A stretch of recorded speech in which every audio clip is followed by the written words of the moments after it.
Les dépistages à grande échelle du virus dans la ville de Qingdao se poursuivent. Les autorités ne rapportent aucun nouveau cas de virus au cours des 3 derniers jours et affirment que 500 000 personnes ont déjà été dépistées et se sont révélées négatives. Mais certains signes indiquent le contraire. Le dirigeant du parti communiste chinois Xi Jinping a toussé 4 fois en 8 minutes lors d'un discours, provoquant des réactions de la part du public. Le boys band sud-coréen BTS fait face à un déferlement de critiques en Chine. Ceci après que le leader du groupe ait fait des commentaires sur la guerre de Corée. Un musée français a refusé la demande de la Chine. La Chine voulait recomposer une collection en souhaitant éliminer complètement l'histoire et la culture mongole. Et le Pakistan, allié de la Chine, a interdit TikTok. Cette application de partage de vidéos appartient à une société chinoise et a déclenché des problèmes de sécurité au sein des pays occidentaux. Bienvenue dans Regard sur la Chine, je suis Vladian Huitens. Tout d'abord, nous faisons le point sur l'épidémie de virus du Parti communiste chinois dans la ville de Qingdao. Cette ville de l'est de la Chine est entrée mercredi 14 dans sa 3e journée de dépistage à grande échelle du virus. Selon les données officielles, cette ville compte 9 millions de résidents permanents. Mais les médias locaux ont déclaré mercredi que 11 millions de personnes seraient soumises à des dépistages à grande échelle. Les rapports n'ont pas donné de détails sur les personnes concernées par ce chiffre, mais certains soupçonnent qu'il pourrait s'agir de personnes qui y vivent, mais qui ne sont pas enregistrées comme résidents permanents. Il pourrait s'agir de visiteurs, d'étudiants ou de travailleurs d'autres régions. Jusqu'à présent, les résultats officiels de la ville semblent prometteurs. Mercredi 14, 800 000 personnes ont été dépistées et 500 000 d'entre elles sont revenues négatives. Aucun test n'est pour le moment devenu positif.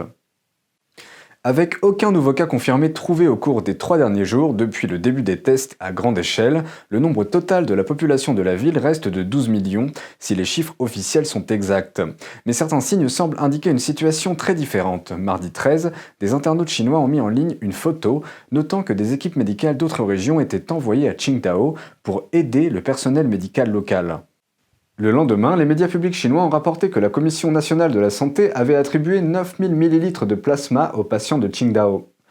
Le rapport explique que le plasma est considéré comme un traitement d'urgence. Prélevé sur des patients dont le virus a été éliminé, il n'est donné qu'aux personnes gravement malades. Pourtant, selon les données officielles, il n'y a pas de patients gravement malades à l'intérieur de la ville. Le régime chinois affirme que la situation dans la ville est bien maîtrisée. Mais les soupçons augmentent, certains affirmant que l'épidémie a en fait commencé fin septembre. Certains internautes supposent que les autorités étaient au courant, mais ne l'ont pas annoncé publiquement. Une photo partagée en ligne montre ce qui semble être un avertissement interne pour le personnel d'un hôpital chinois. Elle a été diffusée par le premier hôpital affilié à l'université de médecine militaire de la marine de la ville de Shanghai, également connue sous le nom d'hôpital de Shanghai.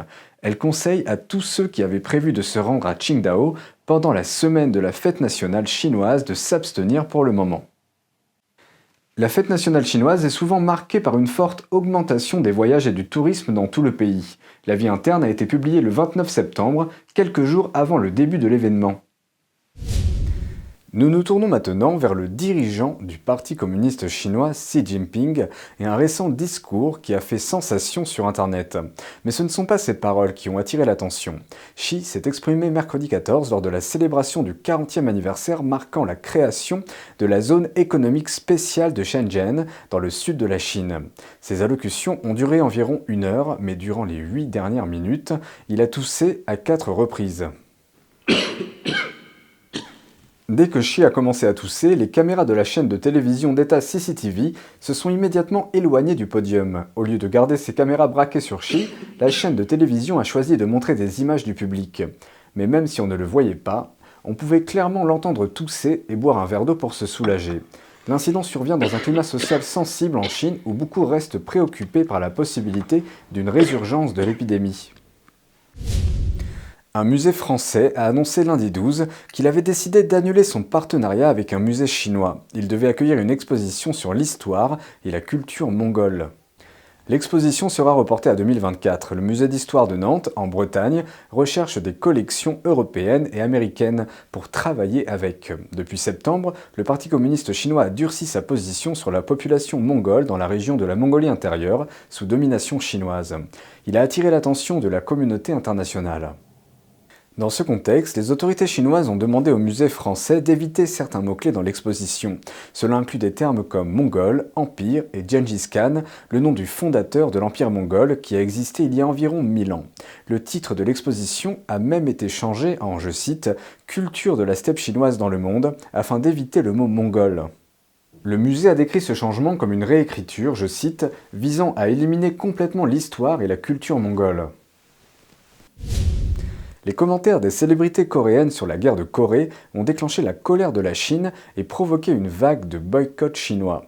Mais une grande partie des critiques chinoises semble être basée sur une fausse histoire qui fait partie du récit de la propagande du régime. Le boys band sud-coréen BTS fait face à un déferlement de critiques en Chine suite aux commentaires du leader du groupe sur la guerre de Corée.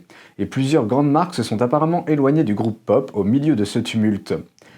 Les messages mettant en vedette les smartphones et les écouteurs à l'effigie de BTS dans l'édition spéciale de Samsung ont disparu de plusieurs plateformes chinoises de commerce électronique. Les publications liées au groupe BTS venant d'autres sociétés, notamment la marque de mode sportif Fila et le constructeur automobile Hyundai, ont également disparu de leur compte officiel sur Weibo. RM, le leader du groupe, a provoqué la colère de nombreuses personnes en Chine. Il a prononcé un discours lorsque le groupe a reçu un prix pour sa contribution aux relations entre la Corée du Sud et les États-Unis et a souligné une histoire de douleur partagée entre ces deux nations. Il a fait référence à la guerre de Corée qui a commencé en 1950, parlant des sacrifices d'innombrables hommes et femmes. Cette guerre a opposé les forces sud-coréennes et américaines à celles de la Corée du Nord et de la Chine. Ces commentaires ont suscité des débats animés sur les réseaux sociaux en Chine. Un utilisateur de Weibo en colère a déclaré ceci à propos de BTS. Il ne devrait pas gagner d'argent avec la Chine. Il a ajouté « Si vous voulez gagner de l'argent avec les fans chinois, vous devez tenir compte de la sensibilité des Chinois. » Mais le commentaire de BTS a reçu une réponse modérée du porte-parole chinois du ministère des Affaires étrangères, connu pour sa fermeté, qui a affirmé que le maintien de la paix et la promotion de l'amitié devaient être des objectifs communs. Dans le même temps, le sujet a soudainement disparu de la liste de recherche de Weibo en Chine. L'agence de presse sud-coréenne Yonhap estime que le régime communiste chinois veut éviter cette question en raison des relations délicates entre la Corée du Nord et la Corée du Sud. La Chine reste le partenaire le plus important de la Corée du Nord, tandis que la Corée du Sud reçoit le soutien des États-Unis. La propagande du Parti communiste chinois est un autre facteur qui a joué un rôle essentiel. Le Parti communiste chinois présente la guerre de Corée comme une bataille de résistance aux États-Unis et d'aide à la Corée du Nord, utilisant aussi le slogan « Garder sa maison et défendre le pays », alors qu'en fait, la Corée du Nord a commencé la guerre en traversant la frontière et en déclarant la guerre à la Corée du Sud avec le consentement et le soutien des Soviétiques. Malgré le chaos et la pauvreté qui régnaient en Chine au début des années 50, Mao Zedong, alors dirigeant du Parti communiste chinois, a continué à envoyer des troupes à la demande de l'Union soviétique. Selon Pékin, la Chine a payé le prix de 180 000 vies humaines. Cependant, selon les statistiques américaines, la Chine a en fait subi une perte de 400 000 hommes. De nombreux Chinois croient encore que c'était une guerre juste et considèrent leur colère à ce sujet comme le reflet de leur patriotisme. Nous passons maintenant à un collectif de la ville de Chongqing, dans le sud-ouest de la Chine. Lundi 12, 30 résidents se sont adressés aux autorités municipales pour faire appel et soumettre une pétition. Ils sont confrontés à ce qui est devenu un problème courant en Chine, la destruction et la saisie de leurs biens. Le problème remonte à 9 ans en arrière, en 2011. Plus de 1000 policiers ont été déployés dans la zone de Xiema du district de Beibei et ont arrêté 50 personnes. Ces personnes s'opposaient aux autorités du district qui ont démoli leurs habitations et se sont emparées de leurs terres sans compensation raisonnable. Pendant l'échauffourée, le père de Li Jiangshu a été blessé par la police et est décédé des suites de ses blessures.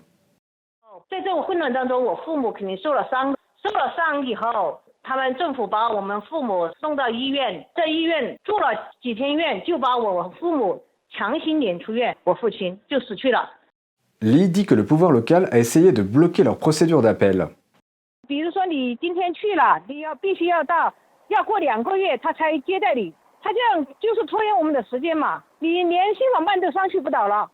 En Chine, toutes les terres appartiennent au pays. Il est assez courant que les autorités s'approprient des terrains de la zone résidentielle pour d'autres projets rentables, parfois avec très peu ou pas de compensation. Cette pratique a déclenché des protestations dans toute la Chine depuis des années. Selon Li, le pouvoir local a agi comme une force de protection pour les officiers de village et les gangsters, tout en les utilisant pour l'acquisition forcée de terres et la démolition des habitations. Elle a ajouté que les fonctionnaires locaux avaient également mis dans leur poche les compensations destinées aux villageois pour la réquisition des terres. Li a déclaré que les populations locales ont été forcées de se battre pour leurs propres droits et ont été réprimées par les autorités. Le bureau de sécurité du district de Peipei a également déclaré ouvertement à He Chaozheng que l'acquisition du terrain n'était pas son affaire, bien que sa propre habitation ait été démolie. La liberté sur Internet continue de diminuer depuis une décennie. C'est ce qu'indique un nouveau rapport de Freedom House, un organisme de surveillance des droits de l'homme et des droits numériques. Le rapport annuel au sujet de la liberté sur Internet a examiné 65 pays qui représentent 87% des utilisateurs de l'Internet dans le monde. Il a constaté que les résultats de 26 pays ont empiré cette année, alors que seulement 22 se sont améliorés. Il a également constaté que sur les 3,8 milliards de personnes qui utilisent Internet, seuls 20% vivent dans des pays où l'accès à Internet n'est pas censuré. Le régime chinois est en tête de liste des pires abus de la liberté sur Internet. C'est la 6e année consécutive que la Chine est en tête de liste. La Russie, le Pakistan et l'Iran font également partie de la catégorie des pays non libres. Voici donc les 3 principaux points du rapport. Tout d'abord, le rapport a constaté que, je cite, « les dirigeants politiques ont utilisé la pandémie comme prétexte pour limiter l'accès à l'information ». Il a trouvé de multiples cas où les autorités avaient bloqué des sites d'information indépendants ou des individus pour les empêcher de partager des informations. Certains ont même été arrêtés sous des chefs d'accusation tels que la diffusion de fausses informations. Le rapport a constaté que, dans de nombreux cas, ce sont les fonctionnaires eux-mêmes qui publiaient de fausses informations. Deuxièmement, les autorités se sont servies de la pandémie comme excuse pour récolter des données personnelles sans les protections habituelles contre les abus. Selon le rapport, le processus d'obtention de ces données, je cite, manquait souvent de transparence, de contrôle indépendant et de voies de recours. Il a constaté qu'au moins 30 pays ont profité de la pandémie mondiale pour exercer des pouvoirs de surveillance de masse. Troisièmement, le rapport met en garde contre une évolution vers un style autoritaire de cybersouveraineté, comme celui de la Chine communiste. Il s'agirait d'un morcellement de l'Internet, chaque gouvernement limitant le flux d'informations circulant à travers les frontières. Le nouveau chef du MI5, le service de sécurité britannique, affirme que la Grande-Bretagne doit faire face à l'hostilité soutenue par l'État de la Russie et de la Chine à travers de multiples menaces. Selon Ken McCallum, le Royaume-Uni serait confronté à un méchant mélange de menaces pour la sécurité nationale, avec des activités hostiles en augmentation soutenues par la Russie et la Chine. If the question is, which country's intelligence services caused the most aggravation to the UK in October 2020, the answer is Russia. Il a ensuite nommé le pays qui apporterait les plus grands défis à long terme. The answer is China. You might think in terms of the Russian intelligence services providing bursts of bad weather, while China is changing the climate. Selon McCallum, les espions britanniques tentent de défendre le pays contre des menaces de plus en plus diverses et complexes. We see threats to our democracy, threats to our infrastructure, threats to our economy, threats to our academic research. It really does cover a very broad range. Le MI5 est chargé de protéger la sécurité nationale de la Grande-Bretagne. Sa principale mission est actuellement de lutter contre le terrorisme international, mais il s'agit également d'une agence de contre-espionnage. Plus de 100 universitaires lancent un appel pour la liberté académique. Leurs lettres protestent contre la loi de sécurité nationale que Pékin a imposée à Hong Kong, affirmant qu'il s'agit d'une attaque contre la liberté académique. Des universitaires de 71 institutions académiques et de 16 pays ont déjà co-signé la lettre. Conformément à l'article 38 de la loi sur la sécurité nationale, les non-résidents de Hong Kong sont soumis à la même sanction s'ils enfreignent la loi en dehors du pays. Les universitaires affirment qu'il s'agit d'un affront à la liberté d'expression et que cela porte atteinte à l'autonomie universitaire. Cela survient alors qu'un groupe d'universitaires de tout le Royaume-Uni réclame un nouveau code de déontologie pour protéger la liberté académique. L'actualité au Pakistan maintenant. Le régulateur des télécommunications du pays a bloqué TikTok vendredi dernier pour n'avoir pas filtré ce qu'il a qualifié de contenu immoral et indécent. Cette critique est un nouveau coup porté à la plateforme de réseau social. TikTok est la propriété de la société chinoise ByteDance. Cette application de partage de vidéos en format court a rapidement gagné en popularité, en particulier auprès des jeunes utilisateurs. Mais un certain nombre de pays soulèvent désormais des préoccupations en matière de sécurité et de protection de la vie privée en raison de ses liens avec le régime communiste chinois. En juin, l'application a été bloquée en Inde, son plus grand marché de l'époque. L'Inde a invoqué des problèmes de sécurité nationale dans le cadre d'un conflit frontalier avec la Chine à ce moment-là. TikTok est également confronté à la menace de l'interdiction américaine ainsi qu'à la surveillance d'autres pays comme l'Australie. La décision du Pakistan contraste avec celle d'autres pays qui ont bloqué l'application. Beaucoup d'entre eux entretiennent des relations politiques tendues avec le régime chinois, mais le Pakistan reste étroitement lié à Pékin tant diplomatiquement que militairement. Le Pakistan participe aussi activement à l'initiative chinoise Ceinture et Route, un plan de développement des infrastructures qui vise principalement les pays les plus pauvres.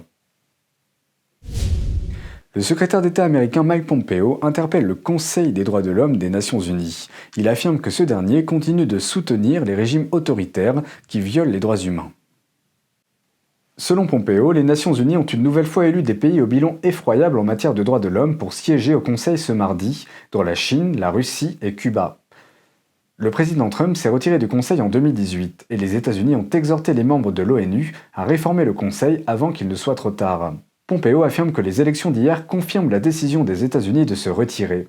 Il affirme que le département d'État a sanctionné les auteurs de violations des droits de l'homme au Xinjiang, en Iran, au Myanmar et ailleurs. Pompeo déclare publiquement que l'engagement des États-Unis en faveur des droits de l'homme va bien au-delà des simples paroles. L'administration Trump sévit face au financement étranger dans les think tanks et les institutions universitaires américaines. Le secrétaire d'État Mike Pompeo a annoncé cette mesure mardi.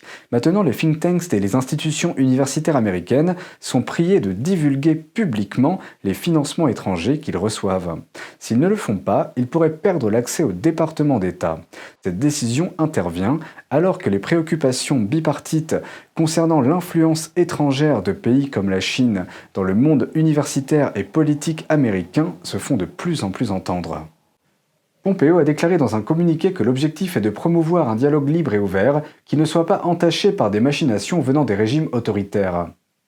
Dans sa déclaration, Pompeo a cité la Chine et la Russie comme deux exemples de puissances étrangères cherchant à exercer une influence sur la politique étrangère américaine par le biais de lobbyistes, d'experts externes et de think tanks.